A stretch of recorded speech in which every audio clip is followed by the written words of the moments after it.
It started with butterflies, smiles that made you forget your sadness, conversations that made the hours disappear. You thought, finally, maybe this is the person Allah sent for me. But slowly, your mind became restless. Your salah lost his sweetness. Your peace turned into panic. And now you're left asking yourself, was this ever love? Or was this a test disguised as a blessing? Let's be clear, this is not one of those aesthetic Islamic reels with soft music and romantic quotes. And it's definitely not here to entertain. It's a warning, a mirror, a reality check that might sting before it heals. Because in this world, not every person who enters your life is meant to complete you. Some are meant to expose you. Some arrive to awaken parts of your heart that you've been ignoring. And yes, sometimes that awakening feels like love, but it's not. It's a lesson. So if you've ever sat in sujood asking why someone you loved brought more heartbreak than happiness, don't scroll away. Because what we're about to unpack might be the answer you've been begging Allah for. It's not love, it's an addiction. And deep down, you know it. You know this isn't healthy. You know the way they treat you isn't love. But still, you keep going back. Still hoping they'll change. Still checking your phone. Still waiting for that one good moment to erase 100 bad ones. And when you don't hear from them, your chest feels heavy, like you're suffocating. That's not romance. That's withdrawal. And the scary part, you start to crave the pain. You start to believe that the confusion, the hot and cold behavior, the emotional distance, this is just a part of love. You start telling yourself, this is how it's supposed to be, right? All great love stories have pain. No, that's not love. That's trauma disguised as loyalty. And it's exactly how Shaitan traps you, by making the wrong person feel like the only one who understands you. Ask yourself honestly, why do I feel more empty after talking to them than before? Because this connection isn't feeding your soul. It's draining it. You're constantly trying to prove your worth, to win their attention, to earn their affection. And when they finally give you a tiny crumb of care, it feels like a full meal. That's not love. That's emotional starvation. That's trauma bonding. That's how people get stuck in toxic relationships for years, defending someone who was sent as a test, not a blessing. Sometimes, the test feels good. That's what makes it dangerous. It flares up your desires, pulls on your insecurities, and attaches itself to the part of you that still thinks you need to be loved by someone who barely respects you.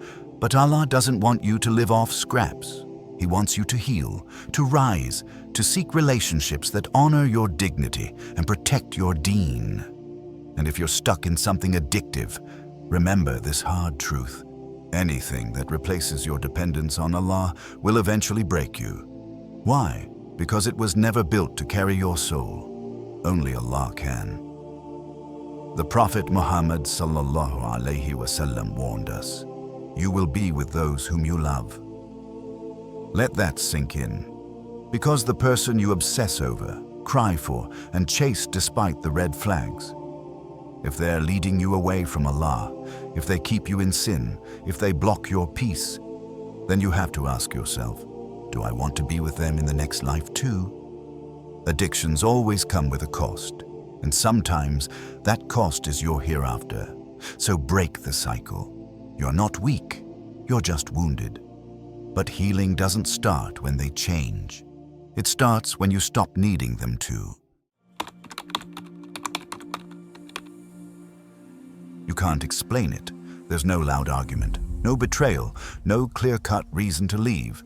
But something always feels off. When you're around them, your heart races. Not in a romantic way, but in an anxious one. And yet, you silence it. You tell yourself you're just being paranoid or insecure, or maybe even ungrateful. You chalk it up to overthinking, even though deep down, you know it's not your mind that's screaming. It's your soul. This is the trap many of us fall into. mistaking discomfort for a personal flaw instead of a divine warning, because we've been taught to rationalize everything, to give the benefit of the doubt, to be patient. But Islam doesn't tell you to kill your intuition. It tells you to seek clarity, to protect your heart, and to never make something halal in your emotions before it's actually halal in your life.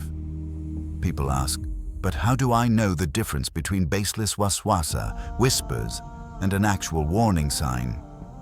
The answer is simple, but uncomfortable.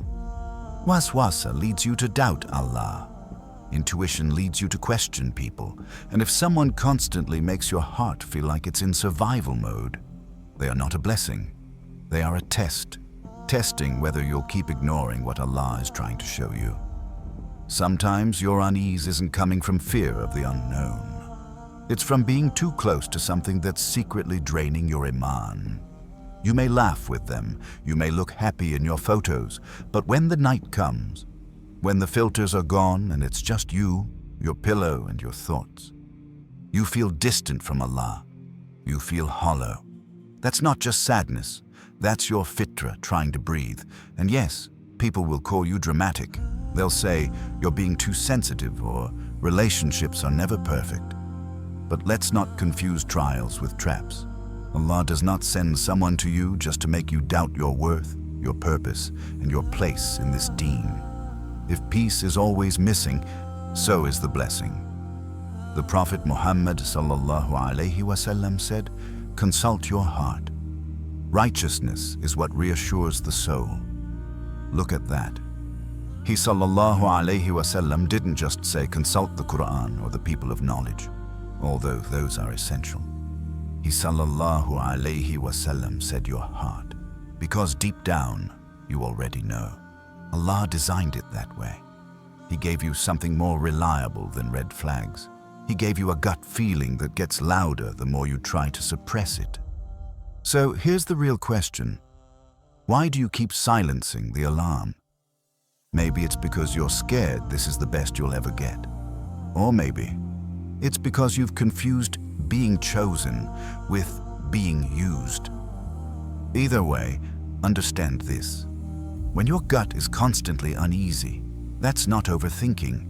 That's Allah, gently and sometimes painfully, pulling you away before you destroy something He's still trying to protect.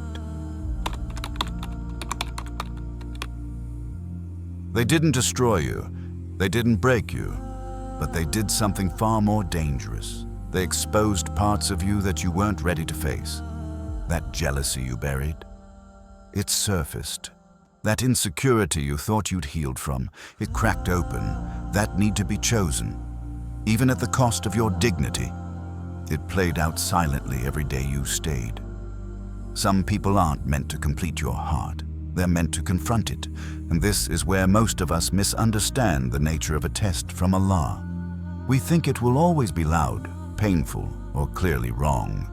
But some tests come looking like healing, only to peel back every wound you tried to hide. You start asking questions like, why do I feel more emotionally unstable around them? Why do I become clingy, jealous, or defensive?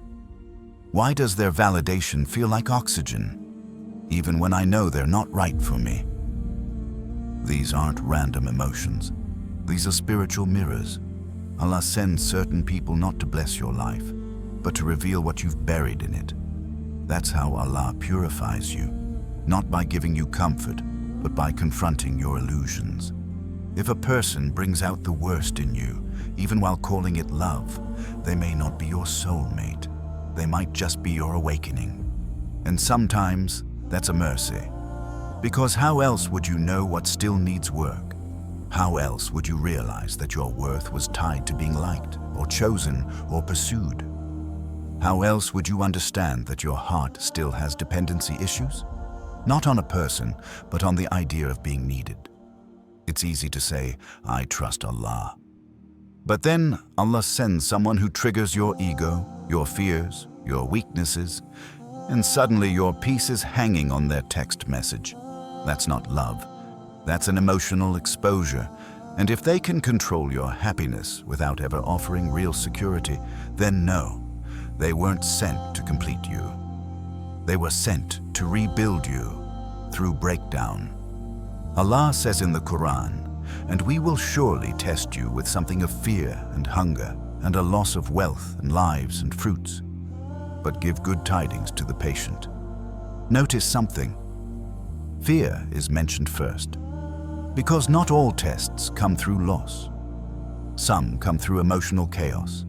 That unstable feeling, that loss of control, that desperation for stability, it's not from them. It's from the illusion you created about what they were supposed to fix inside you. And here's the painful truth.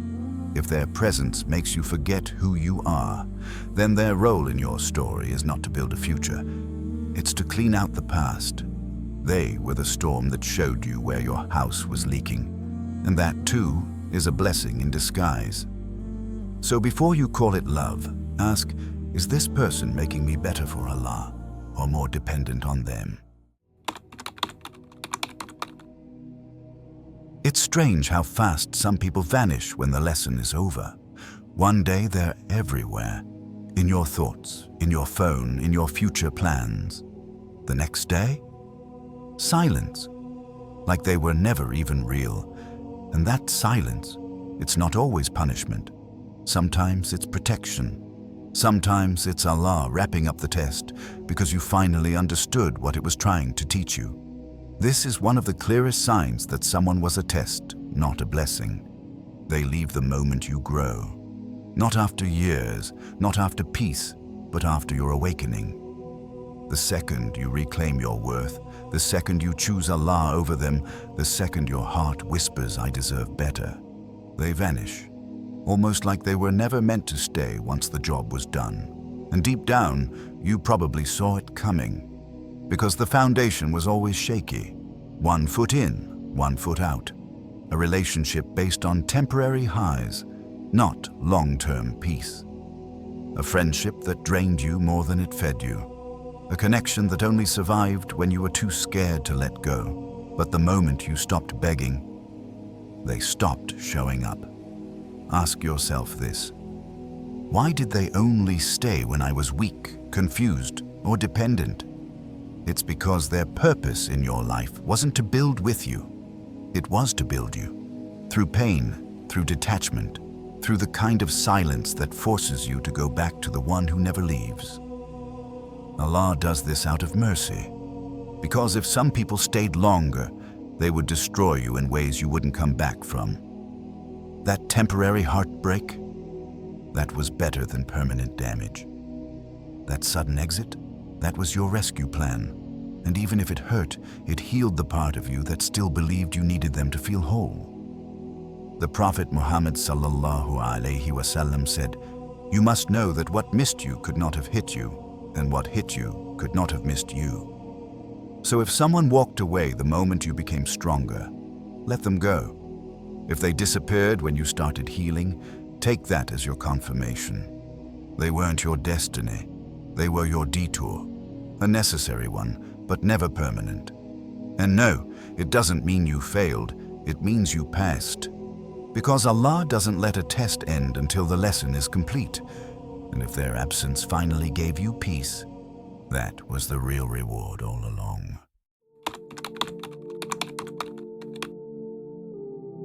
It never starts with a red flag. It starts with charm, a good morning message, a sweet compliment wrapped in Islamic words. Something like, "You're different from other girls. I see you're higher. I respect it." And so you let your guard down, just a little. Then it's, "I know this isn't haram. I just want to hear your voice." Then later it becomes, "You're my peace. No one understands me like you do." Before long, your heart's wrapped in something you can't even label. And what's worse, you start breaking the very rules you once defended.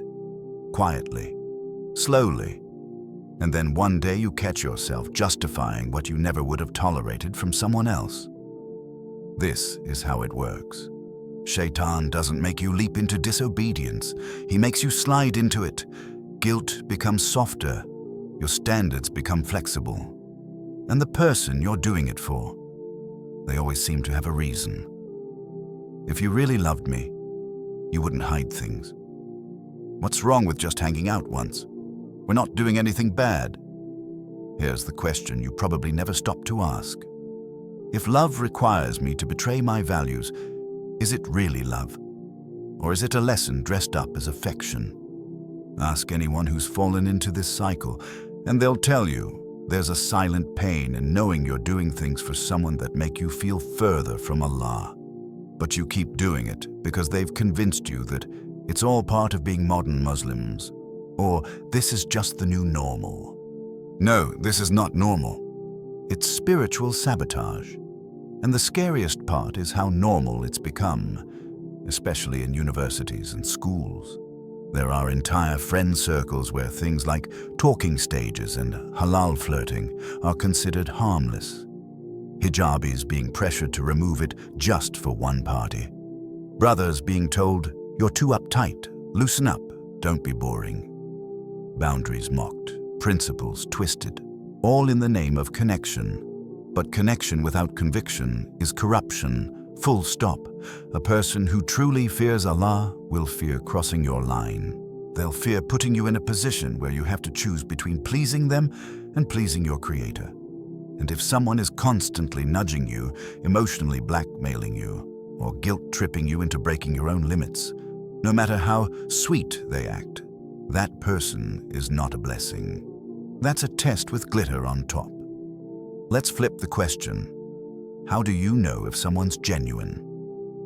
Simple. They protect your ahira, even if it means giving up their dunya-level feelings.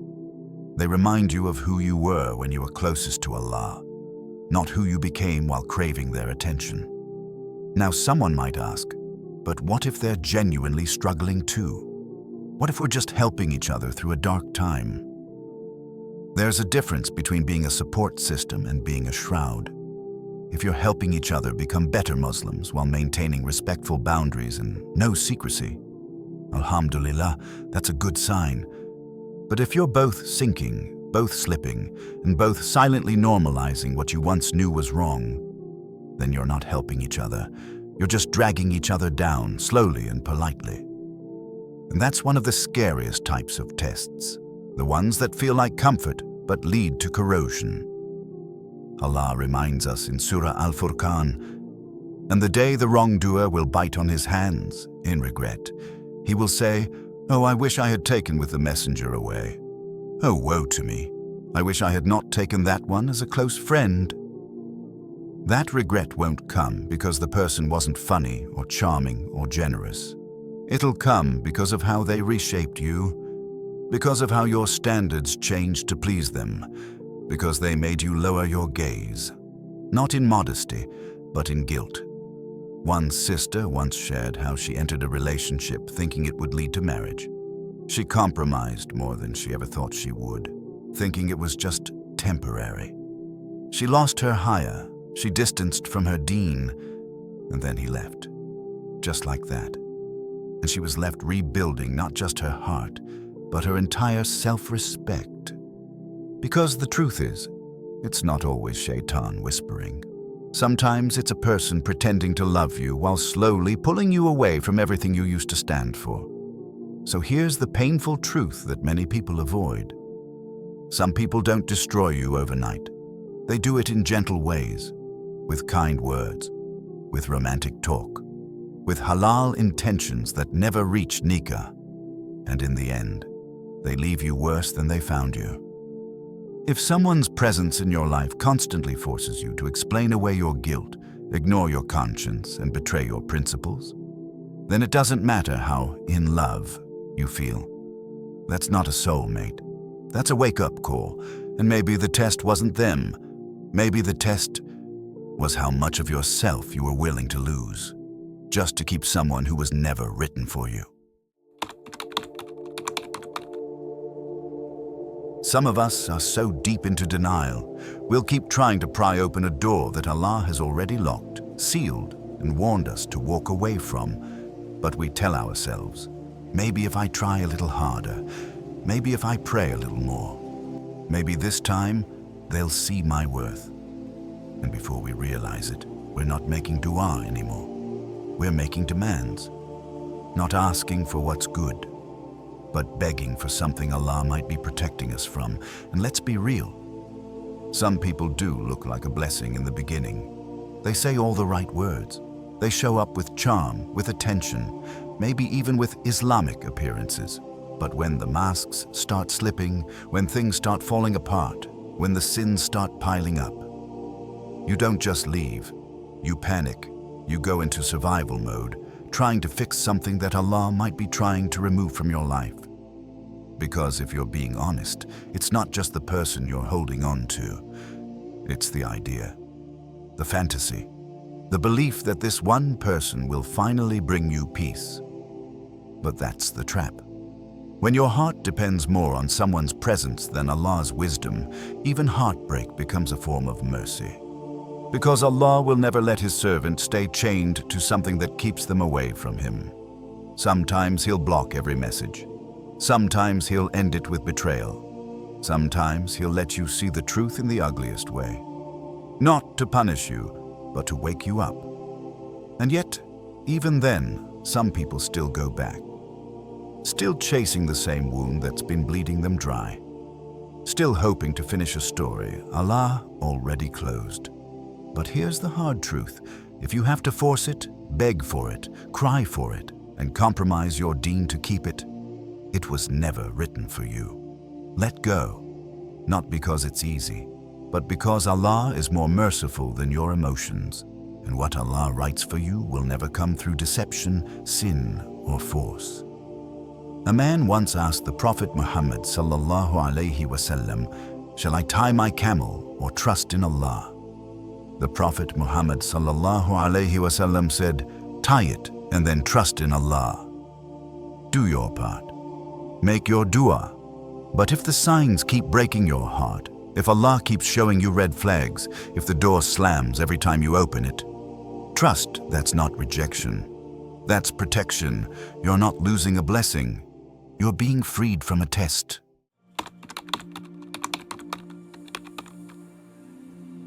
At first, it all felt harmless. You told yourself, it's just a few texts, just a little attention, nothing serious. But slowly, your days started revolving around that person. You woke up thinking about them. You went to sleep checking if they were online. The way they spoke, the compliments they gave, the excitement they brought, it pulled you in. And before you even realized it, something subtle started dying inside you. Your connection with Allah. Let's be honest. How many of us are caught in relationships, friendships, or situationships where our hearts feel temporarily full, but our souls feel strangely empty? You want to feel close to Allah, but you keep falling into sin. You want to pray on time, but your phone keeps lighting up with their messages. You keep saying, "I'll fix my deen later," while secretly hoping Allah doesn't take you in the middle of this mess. And here's the hard part to swallow. Allah doesn't send someone into your life just to make you feel butterflies. That's not His priority for you. Allah sends people who either elevate you or expose you. And if someone is pulling you away from prayer, away from modesty, away from tawakkul, what do you think that is? A blessing or a test? We often confuse emotional excitement with divine approval. If it feels this good, surely Allah made it happen, right? Not necessarily. Not everything that makes you feel alive is good for your soul. And not everything that ends in tears was a punishment. Sometimes Allah shows you how much a person is not for you by watching how far they take you away from Him. Think about it. Have you ever noticed how your routine changes when you start talking to someone new? You start missing Fajr. You start hiding parts of your life. Your Qur'an gathers dust. Your heart feels guilty, but you silence it. Why? Because the temporary joy feels better than long-term obedience. And here's what no one tells you. Shaitan doesn't come to you holding a sign that says, "This person will ruin your deen." He comes whispering, "It's just connection. It's halal intention. You're not doing anything wrong." Until one day you wake up and realize the connection you once thought was a gift from Allah became the very thing blocking your du'as from being answered. Let's get real for a second.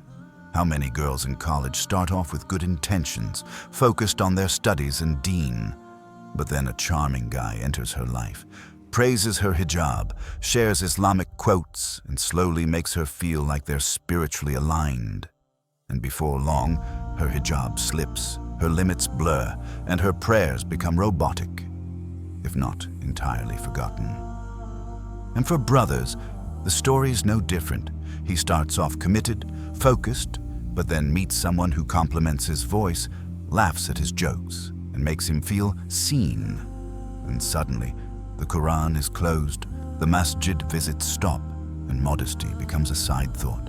And when things fall apart, when heartbreak strikes, when their true face is revealed, what are we left with? Guilt, regret, and a broken relationship with the only one who never left us, Allah. The Prophet Muhammad sallallahu alaihi wasallam said, "A person is upon the religion of his close friend, so let one of you look at whom he befriends." This hadith isn't just about friends in the casual sense. It's a warning about influence. The people closest to you will either pull you closer to Allah or distract you from Him. And if they're distracting you, no matter how sweet they sound, how kind they act, or how much they claim to love you, they are a test. Ask yourself this, and be brutally honest. Has this person helped you improve your relationship with your Creator? Has their presence made your heart softer, your prayers more regular, your soul more at peace? Or are they just a dopamine hit you keep returning to while your soul slowly starves? Allah never says, "Don't love," but He does say, "And among the people is he who takes others as equals to Allah. They love them as they should love Allah, but those who believe are stronger in their love for Allah." Love isn't the problem. Misplaced love is. When the love for someone else begins to rival your love for Allah, that's not romance.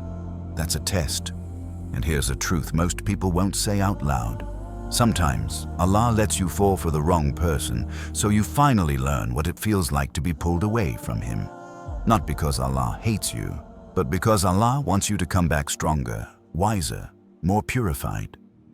So if you're sitting there right now, watching this with a heavy heart, thinking, "This feels too familiar," maybe it's not a coincidence.